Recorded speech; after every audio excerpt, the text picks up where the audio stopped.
I want to tell you exactly how that moment felt because I think the feeling matters as much as the facts. It was not the sharp, combustible kind of anger that rises fast and demands an immediate outlet. It was something quieter and in its own way more powerful than anger. It was the specific crystalline clarity that arrives only when you have been patient for a very long time, and the circumstances have finally arranged themselves into a shape that makes the patience feel, in retrospect, like the most intelligent thing you ever did. I stood in that ballroom at the Whitley Hotel in Buckhead, in a room I had contracted 14 months earlier, surrounded by floral installations I had designed and tables I had arranged and a program running on a timeline I had built down to the minute, and I listened to a woman in an emerald dress tell her companion that the person her boyfriend had been married to for 8 years was, and I am quoting her directly, honestly just pathetic. She did not know who was standing behind her. That is the central fact of this story, but I am getting ahead of myself, and this story deserves to be told from the beginning because the beginning is where you will understand everything that made that ballroom moment not just possible but inevitable. These things do not happen by accident, they happen because of what was built year by year, decision by decision, long before the night in question, and if you want to understand the night you have to understand the building, all of it. My name is Vivienne, I am 46 years old. I was born and raised in Savannah, Georgia, the only child of a woman who arranged flowers professionally for 35 years, and a man who repaired watches out of a small shop on Bull Street with the patience of someone who genuinely believed that most broken things could be made to run again if you simply understood their mechanics thoroughly enough to know where to apply the right pressure. I carry both of those inheritances in ways I did not fully understand until I was well into my adult life and had been given sufficient occasion to examine them closely. I have my mother's eye for arrangement, for the precise placement of beautiful things, for understanding how a room should feel before a single person walks into it. My mother never described what she did as decoration, she described it as composition. There is a difference, she would say, between putting flowers in a container and creating something that makes a person feel upon entering a room that the world is ordered and intentional and worth being present in. She could walk into a venue, any venue, a church hall or a hotel ballroom or a modest dining room, and within 15 minutes identify the 3 decisions that would transform it from a space into an experience. I watched her do this my entire childhood. I absorbed it the way children absorb things that are demonstrated rather than taught, not as information but as instinct. My father's patience I absorbed differently. His watchwork required a quality of attention that I did not fully appreciate until I was old enough to understand what it was costing him. He would sit at his bench for hours with a movement opened before him, examining its components with a magnifying loupe, turning the smallest gears with tools so fine they looked like they belonged to a miniaturist rather than a craftsman. He never rushed. He never declared something beyond repair before he had looked at it with complete attention. He had a saying that I heard so many times in my childhood that it became part of the furniture of my thinking: the piece will tell you what it needs if you give it enough quiet to speak. I thought for many years that this was a comment about watchwork. I understand now that it was a philosophy about everything. I built Veil & Co. events from a card table in my second bedroom in 2011. I had left a position as a senior event coordinator at a large hospitality company in Atlanta with $3,200 in personal savings, a client contact list I had built legitimately and carefully over 4 years in the industry, and a conviction so specific I could articulate it in a single sentence. That the events I had been helping other people produce could be produced better, with more attention to emotional architecture, to the felt experience of being inside a well-constructed room, if I were the one responsible for the decisions. Not the decisions I was handed as a coordinator, which were the decisions that remained after the important ones had already been made, but the decisions that determined what a room was fundamentally about, what it was trying to make people feel. What it was trying to make people remember. My first contracted event was a 40th birthday dinner for a corporate attorney in Buckhead. 14 guests, a private dining room at a restaurant I had negotiated a buyout arrangement with, a 3-course menu developed by a chef I had cold called twice before he agreed to a meeting, and a floral concept I had sketched on paper and taken to Gia, who was at that time working independently out of a small studio in Decatur and who became over the following 15 years my most trusted creative collaborator. The client cried at the end of the evening, not from sadness. From the feeling of being genuinely, specifically, intentionally celebrated. She told me afterward that it was the first event in her adult life where she felt the room had been built for her rather than for an occasion that happened to include her.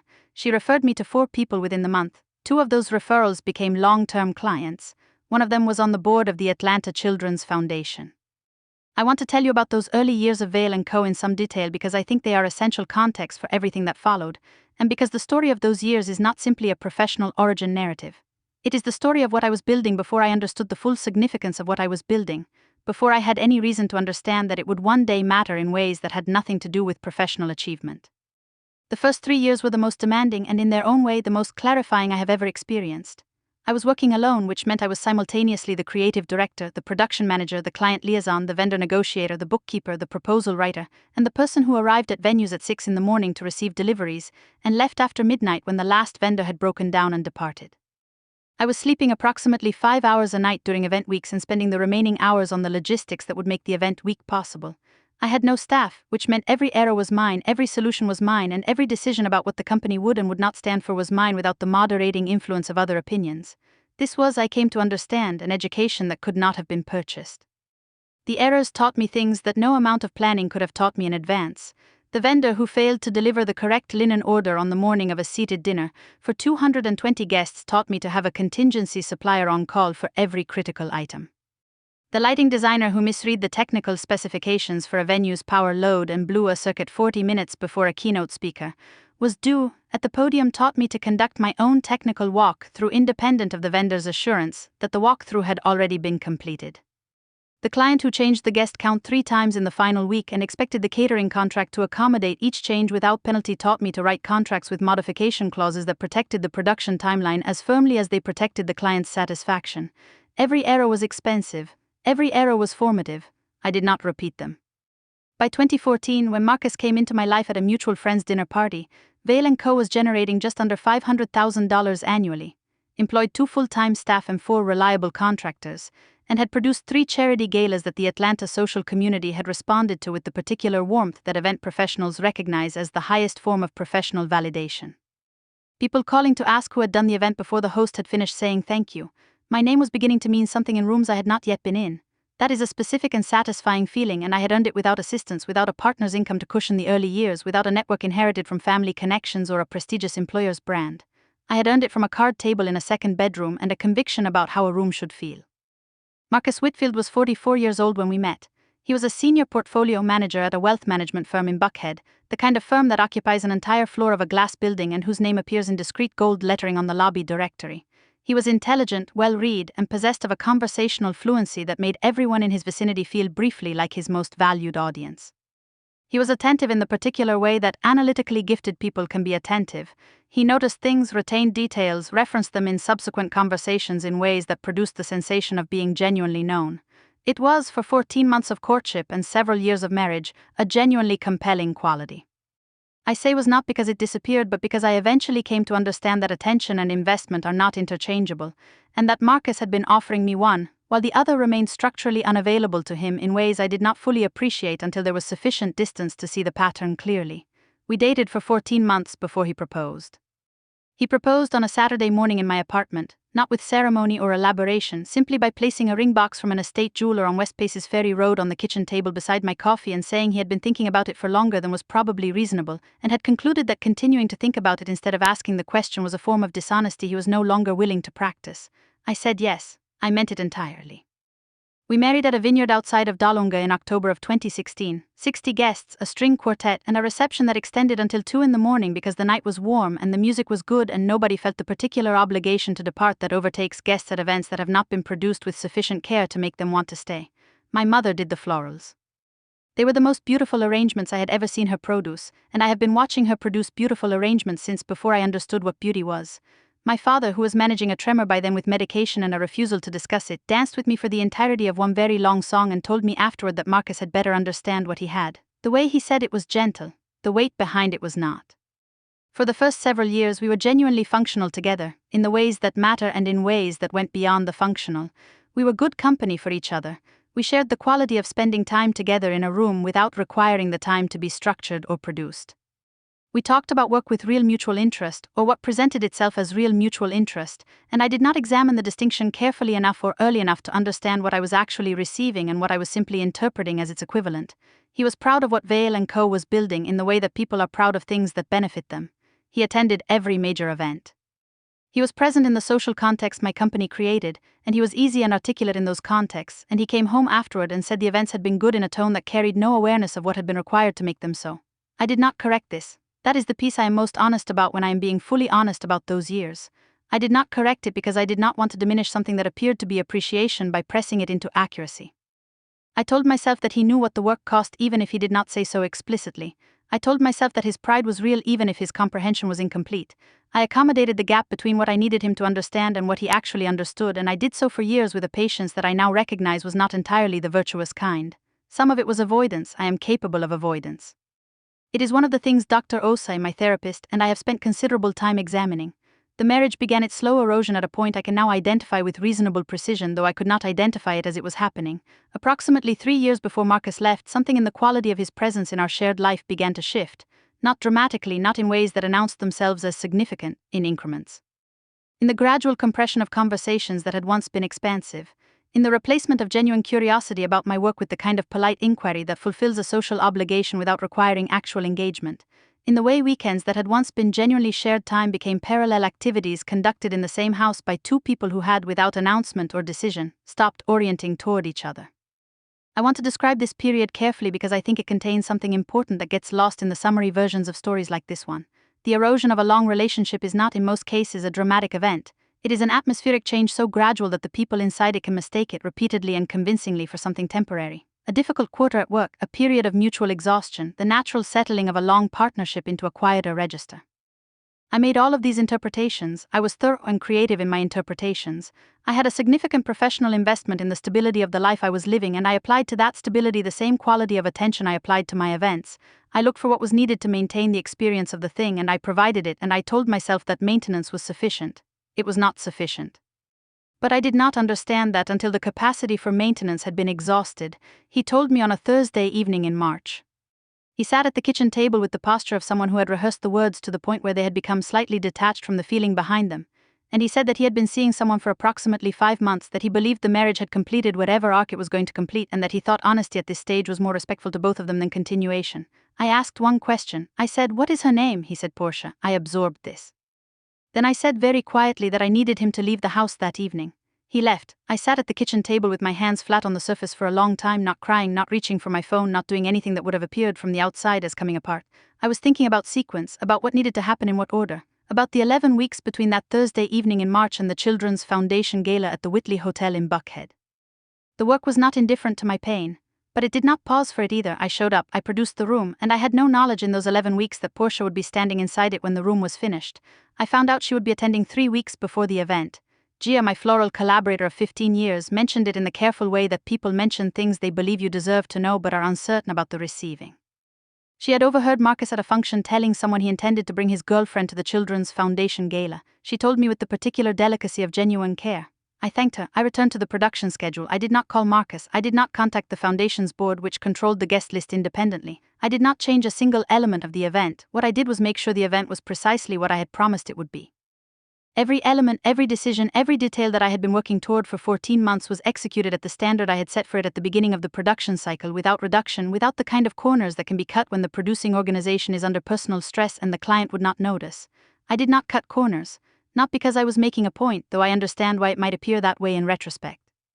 Because the standard was the standard, and the standard did not have a provision for my personal circumstances.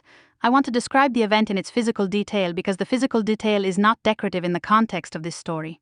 It is evidentiary. The Whitley Ballroom had been dressed with custom floral installations designed by Gia over a period of 6 weeks. The primary material was white garden roses, which Gia had sourced in quantity from a domestic grower in Virginia with whom she had a long-standing relationship, and whose product she trusted without the inspection protocols she applied to unfamiliar suppliers.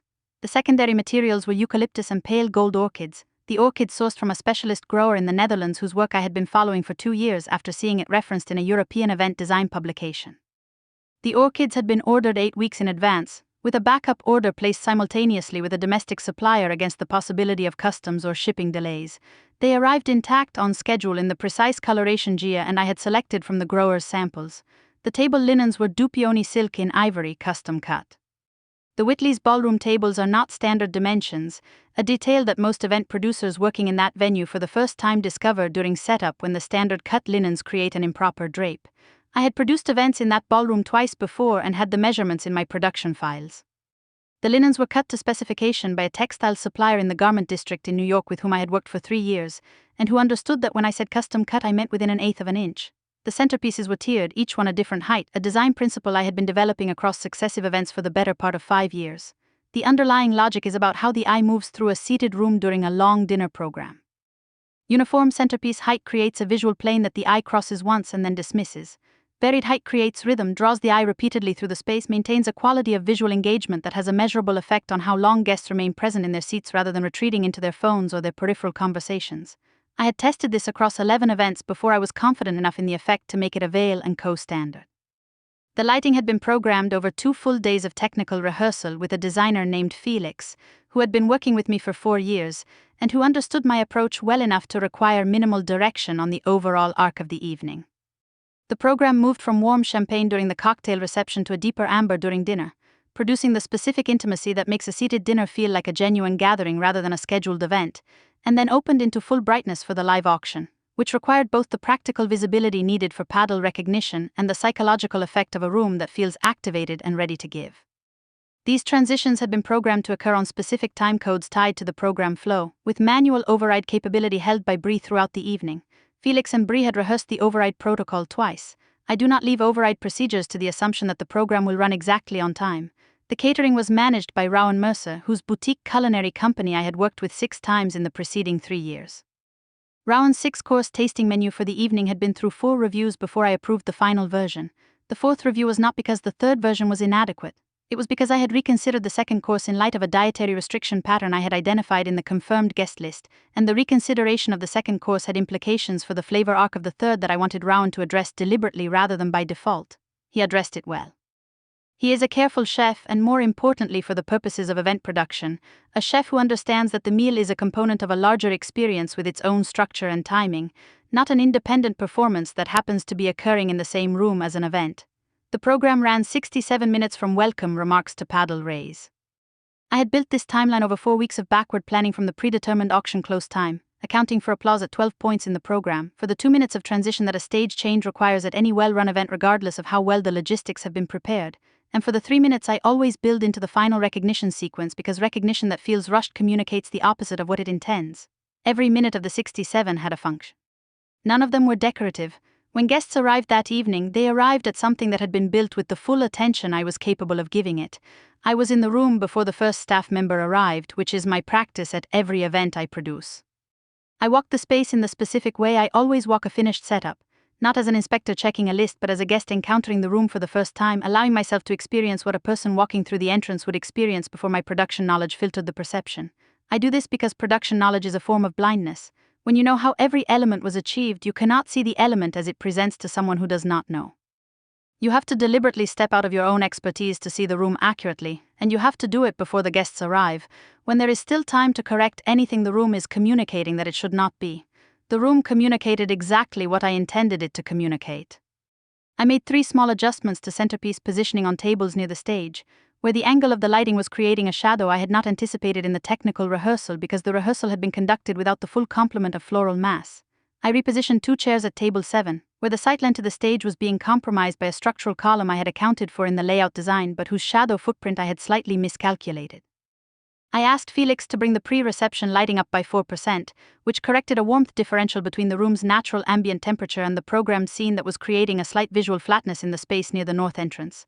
These adjustments took 11 minutes, then the room was ready. I was moving through the space in the way I always moved during my events, present everywhere, visible nowhere. I have spent 15 years refining the practice of being fully operational in a room without being perceptible to the guests as an operational presence. The goal is that a guest at a Veil & Co. event should feel that the evening is unfolding naturally, that each element is arriving precisely when it should as though by organic timing, that there is no visible apparatus behind the experience. The apparatus is entirely real. It is simply invisible because making it invisible is part of the work. I was near the back of the ballroom in a low-voiced conversation with Brie about the transition timing from the final dinner course to the program when I heard her voice. I did not see Portia before I heard her. Her voice carried in the way that voices carry when their owner has not considered the acoustics of the room they are speaking in and has not considered, more significantly, whether anyone relevant might be within range. She was speaking to someone at her table, leaning in with the confiding posture of shared intimacy. She said she had seen a photograph of Marcus's ex-wife and honestly could not understand what the appeal had ever been. She said that a woman who spent her whole life planning other people's parties while her own marriage fell apart was, and this is the word she used, pathetic. I stood completely still for 2 seconds. Then I returned my eyes to the timing sheet in my hand and continued the conversation I was having with Brie. I did not adjust anything. I did not look toward table 14. The room did not require any amendment. It was already entirely and completely the answer to everything she had just said. She was simply not in possession of enough information to know she was inside the answer. Approximately 40 minutes later, as the final dinner course was cleared and Bree signaled the lighting transition into the program sequence, Catherine Ake took the stage. Catherine has been the Children's Foundation's executive director for 6 years and has worked with Vale & Co. for 3 consecutive annual galas. She is not a woman who says things ceremonially. When she acknowledges someone from a stage, the acknowledgement is earned and specific, and the specificity is what gives it weight. She spoke about the Foundation's work. She spoke about what the evening's proceeds would fund. She spoke about the people in the room and what their presence represented in terms of community investment. And then she said that the Foundation was particularly grateful this year to the company behind the event, whose principal had for the 3rd consecutive year contributed a significant portion of the production fee directly back to the Foundation's programming budget. She said this was not a contractual obligation but a personal commitment freely offered that reflected a relationship with the Foundation's mission that went beyond professional engagement. She said the name of my company. She said my name. She asked me to stand. I stood. 412 people applauded. I accepted it with a composed nod and sat back down. Bree pressed her hand briefly over mine. We returned to the program. I did not look at table 14. I did not need to. Whatever was occurring at table 14 was occurring inside a room that bore my name at its entrance, my company's name on every printed surface, and 15 years of my professional life in every detail, from the Dupioni silk linens to the orchids from the Netherlands to the 67-minute timeline running without deviation in the hands of a production coordinator I had trained personally. The room was the testimony. It required no annotation from me.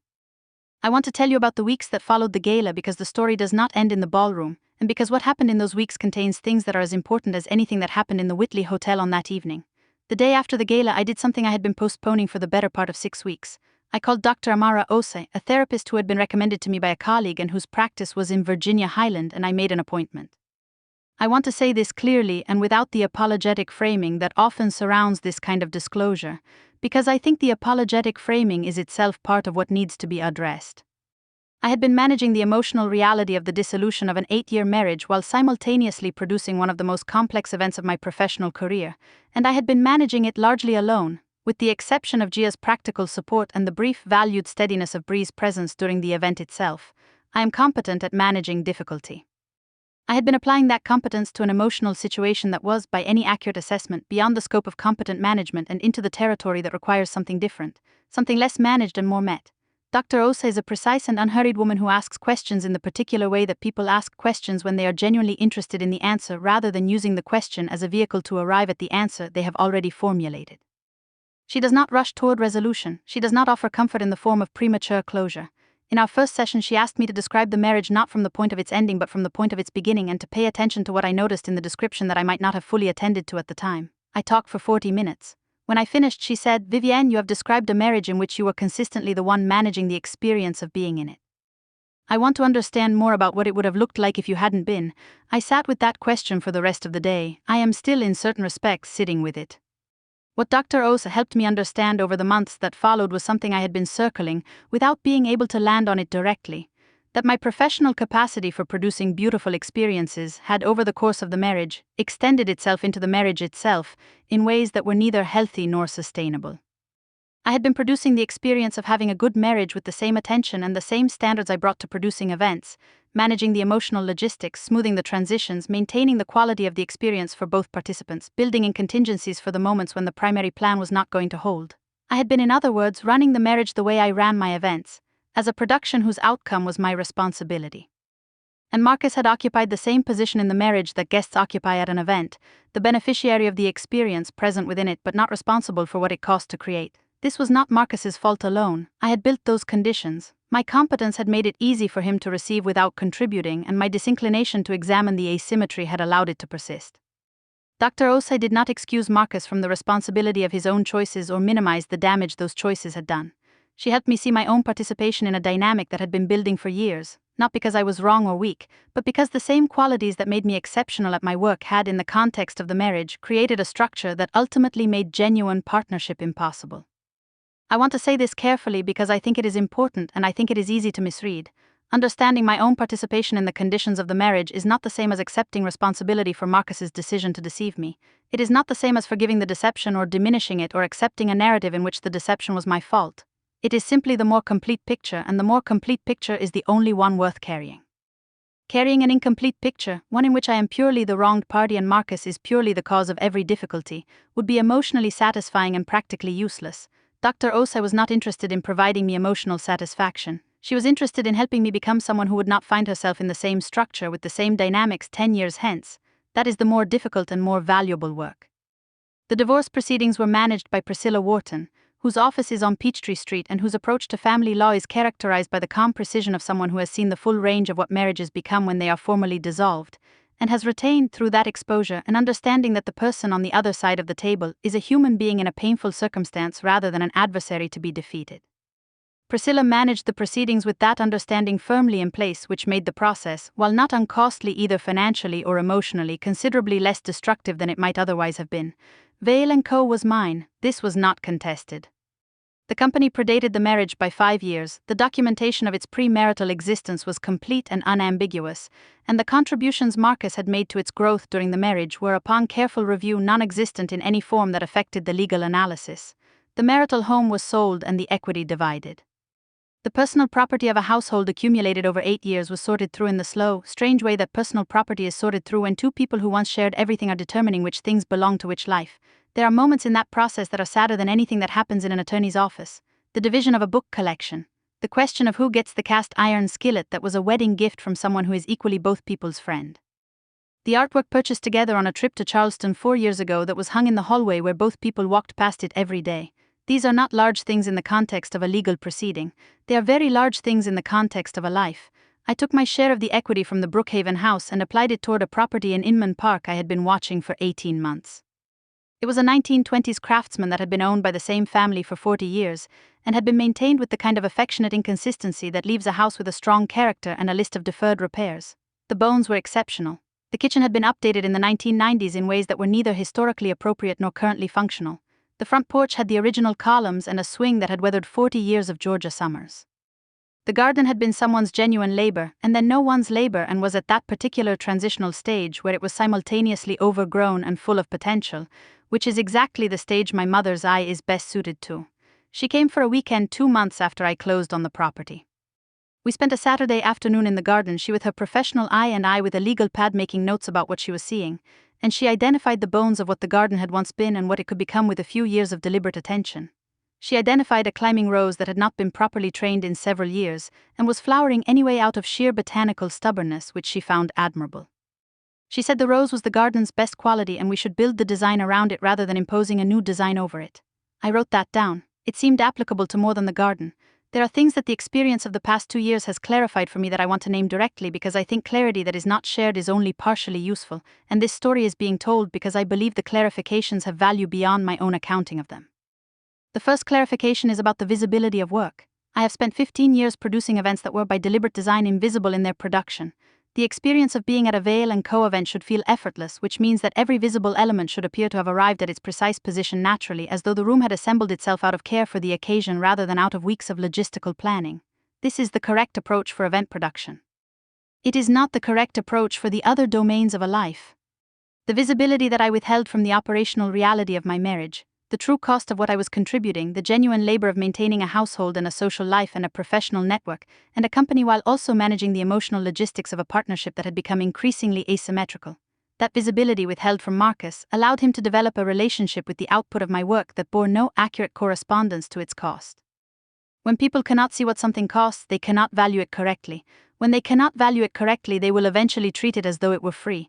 Let people see the work, not all of it, not in the form of complaint or grievance, but in the form of accurate representation. The accuracy matters. The second clarification is about the difference between competence and partnership. I am genuinely competent. I have been genuinely competent since before I fully understood what competence was.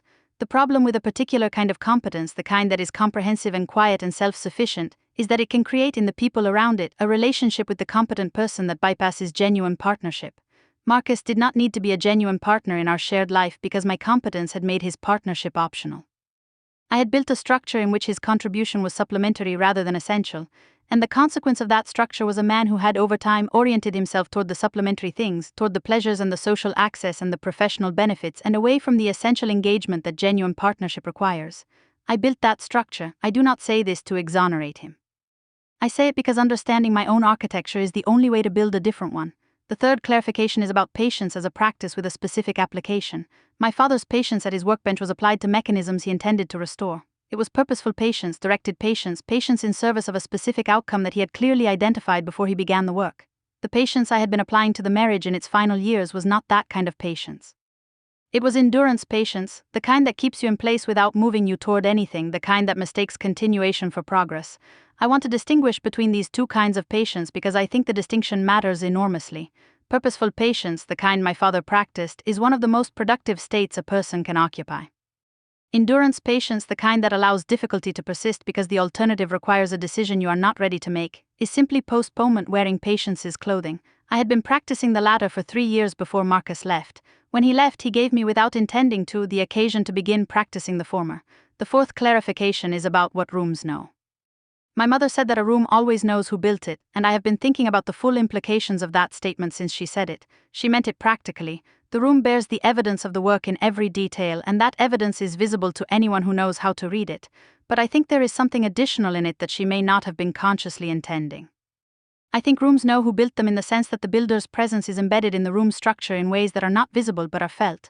The care that went into a decision about table height is not legible to a guest as a decision about table height, but it is legible in the aggregate of all the decisions that went into the room, as the presence of someone who cared with great specificity about the quality of the experience the guest was having. That presence is perceptible even when it is not attributable. It is what makes the difference between a room people want to leave and a room people want to stay inside. I built that room at the Whitley Hotel. Portia stood inside it and called me pathetic. The room knew otherwise. 412 people in it knew otherwise. And I knew, standing 6 feet away from her, that no response I could have made with my voice would have been as complete or as permanent as the response the room had already made on my behalf. The fifth clarification is about what comes after. I think stories like this one, when they are shared, tend toward a particular kind of conclusion. The protagonist restored, the protagonist triumphant, the protagonist arrived at a state of resolved wholeness that demonstrates the full arc from injury to recovery. I want to be honest about the fact that the arc does not resolve that cleanly. I am 46 years old. I am doing the most interesting work of my professional life. I am living in a house that is becoming, slowly and with deliberate care, the physical expression of what I actually want my life to feel like. I am in a garden that is being rebuilt from its bones outward, which is the only way a garden worth inhabiting can be built. Chester the Greyhound is asleep on his sofa with the profound commitment of someone who has located the exact center of the universe and is occupying it fully. I am also still in the process of understanding things about myself that the marriage and its ending made visible, and that understanding is not complete and may never be complete in any final sense. Dr. Osa would describe this as the appropriate condition of an examined life. And I think she is right, and I think I am learning to be at peace with the appropriateness of it rather than managing it toward a resolution it is not ready to produce. What I can tell you is that I know with more accuracy and more confidence than I have ever known anything what I have built and what it cost and what it means. I know the difference between a room that has been produced and a life that is being genuinely lived. I know the difference between managing an experience and inhabiting one.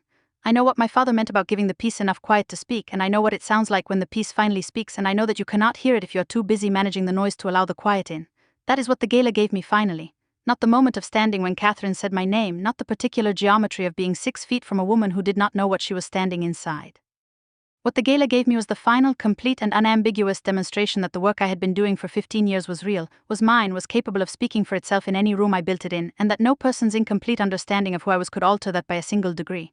I am still building. I expect I always will be. That has always been the point. I have simply at last stopped needing it to be anything else.